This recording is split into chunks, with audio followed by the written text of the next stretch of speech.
course they're racist and all the ists. Of course, it's this fucking Skull and Bones Society. And all these people go in there and they all have this idea that they're going to be different. They're going to change it. They're going to use it for good. I'm using Skull and Bones for good. But they all just become rich pricks. That's all it is. That's all Skull and Bones is. You just become a rich prick. I don't care that you're really bad, dude. a really biracial, bisexual, non-bi. It doesn't matter.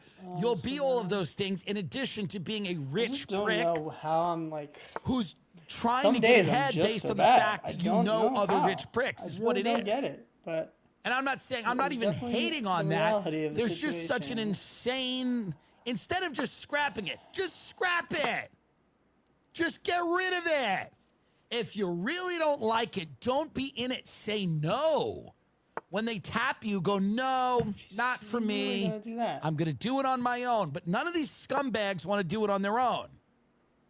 You know, like people like me or Trish Paytas have done. But none of these scumbags want to do it on their own. They all want the fucking benefits of being in this little cabal. But they just want the cabal to be arranged around the things that they think are more altruistic and better things. It's so fucking stupid. Message me if you're in Skull and Bones, by the way. It's hilarious. It's not elite anymore. No one cares, you fucking losers. Wait, what? No one cares, you broke hoes. No fucking Skull and Bones people. Very few of them can afford shit. I talk to the biggest realtors in the country. None of you can buy shit. You get nothing. Some of them, a few of them. But a lot of them, they have nothing now. They have nothing. I'd rather join a Chinese secret society. My godson will join a Chinese secret society, okay? He will join fucking Scroll and Wonton or whatever they have. He will not join this shit. Can you imagine? You're in the Skull and Bones tomb, and these idiots start talking about fucking, you know, the fact that they're mad that Angela Bassett didn't win the fucking. I mean, Jesus Christ! Is anything? Can't people just be evil anymore? Can't you just be? Why do we have to get adjusted to a new kind of evil all the time?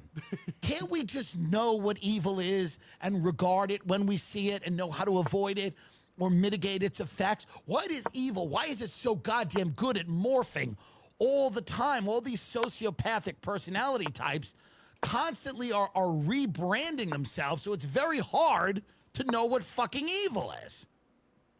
It's amazing. It's like you'd think you would just get used to one type of fucking evil. Now it's like, you know, it keeps morphing and changing.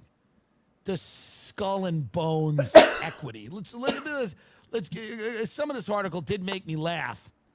This is written by somebody named Rose Horowitz. I feel like that's a fake name. Horowitz? One evening in 2019, in a windowless building known as the Tomb in the center of Yale's campus, the members of Skull and Bones snapped. There they were having, by the way, how hilarious is that? The members of Skull and Bones snapped? Isn't this supposed to be a thing of like cool serpent-like people that are good under pressure, like when they pull Iran-Contra or something? They snapped? There they were, having been granted membership to the most elite secret society at one of the most elite universities in the world. Part of a rare group that for generations included individuals from the most powerful families on the planet. Vanderbilts, Rockefellers, da-da-da-da-da. 3 bonesmen would go on to become the president. We know. But there in the tomb, surrounded by oil portraits of former bonesmen, all white, all chosen by the society's alumni board, the current members felt overcome, not by the achievements of those who had come before them or by the possibilities that lay ahead, but instead by the organization's long history of exclusion. So there's, by the way, which is still going on, the whole point of Skull and Bones, and by the way, these idiots go to Yale. Is there a refund department? The whole point of Skull and Bones is exclusion. That's the entire point. It's to exclude people. They just want them.